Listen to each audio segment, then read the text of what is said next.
Hey everyone welcome back to my channel. एखोनो जन्माष्टमी आसते अनेक दिन किन्तु आमी आजके तोमादेर जोन्नो शेयर करब किभाबे तालेर बड़ा बानाते हय। तो आशा करछि भिडियोटा तोमादेर खूब भालो लागबे। जोदि भालो लागे प्लिज आमार चैनेलेर पाशे থেকো আর लाइक कमेंट सबस्क्राइब करे दिओ। चलो बेशी कथा ना बोले स्टार्ट करछि आजकेर भिडियोटा। সবার প্রথমে দেখো আমি এখানে একটা তাল নিয়েছি। তালটা কিভাবে ছাড়াতে হয় সেটা তোমাদেরকে দেখিয়েছি, তো ভালো করে ভিডিওটা দেখো। আর বলে রাখি যে তোমরা যখন কিনবে তখন কালো তাল কিনবে, কালো তাল বেশি মিষ্টি হয়। তো এক এক করে আমি পুরো খোসাটাকে ছাড়িয়ে নিয়েছি। এরপর কিছুক্ষণ জলের মধ্যে ভিজিয়ে রাখতে হবে 10 মিনিট মতো, তারপর আর কি স্টার্ট করবে তোমরা। আর আমি এরকম একটা ছিদ্রযুক্ত বাটি নিয়েছি যেটা থেকে ঘষে ঘষে তালের পাল্পটা তোমরা বার করতে পারবে। আর এর সাথেই বলে রাখি যে যারা যারা আমার চ্যানেলে নতুন আছো তারা তারা প্লিজ আমার চ্যানেলটাকে পারলে সাবস্ক্রাইব করে দিও আর আমার চ্যানেলের পাশে থেকো। তো দেখো এভাবে আমি প্রত্যেকটা যেই তালগুলো আছে সেই তালগুলো এরকমভাবে বাটিটায় ঘষে ঘষে এতটা মতো তালের পাল্প বেরিয়েছে। তো এরপর ওই তালটার জন্য আমার লাগবে একটা গোটা নারকেল, তো সেটাও আমি ভালো করে কুড়ে নেব। আর আমার নারকেল কোড়াও হয়ে গেছে। এরপর এই তালের মিশ্রণটার মধ্যে কী কী মেশাবো আমি সেটা তোমরা দেখে নাও। আমি এই পাশে যেই বাটিটা আছে এই বাটির মেজারমেন্ট করে সমস্ত কিছু দেব। তো এক এক করে চলো সেগুলো দিয়ে নিই। প্রথমেই দেব সুজি। যেহেতু আমার তালের পাল্পটা অনেকটাই আছে তো আমি এখানে পুরো এক বাটি মতো সুজি মেশাবো। এরপর যদি আমার তালের পাল্পটা দেখে মনে হয় যে অনেকটাই পাতলা আছে তো তারপরে আমি অ্যাড করব। এক বাটি আটা নিয়েছি আর তার সাথে আমি দেব এক বাটি ময়দা।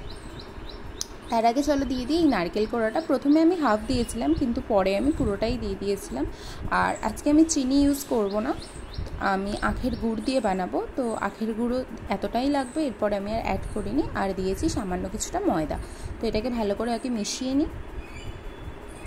আর যেহেতু সুজি আছে সেহেতু ব্যাটারটা যখন তোমরা রেস্টে রাখবে 10 থেকে 15 মিনিট, তো জিনিসটা আরও ফুলে গিয়ে টাইট হয়ে যাবে। 15 মিনিট যেহেতু সুজি আছে ব্যাটারটা আরও টাইট হয়ে যাবে। 10-15 মিনিট ওয়েট করি, দেন তারপর দেখো।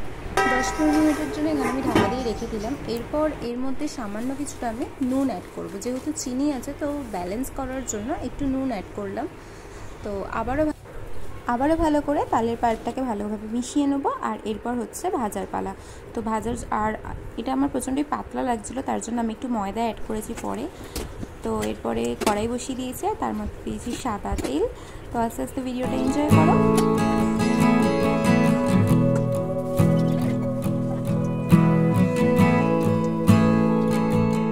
যেহেতু আমি জন্মাষ্টমীর আগে বানিয়েছিলাম তাই প্রথম তালের বড়া আমি আমার ঠাকুরকেই দিলাম। তারপর আমি আরও বাকি বড়াগুলো ভাজতে যাচ্ছি। প্রথম তালের বড়াটা আমার গোপালকে দেওয়া হয়ে গেছে, এখন কড়াতে বাকিগুলো হচ্ছে। আর এগুলো অলরেডি ভাজা হয়ে গেছে। এখন এই ব্যাটারটা আছে,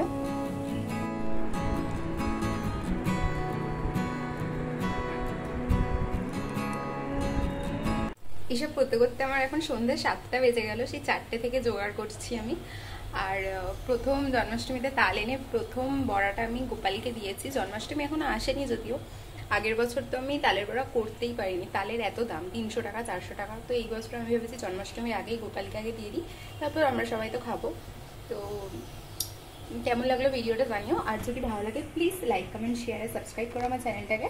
দেখা হচ্ছে নেক্সট ভিডিওতে। টাটা।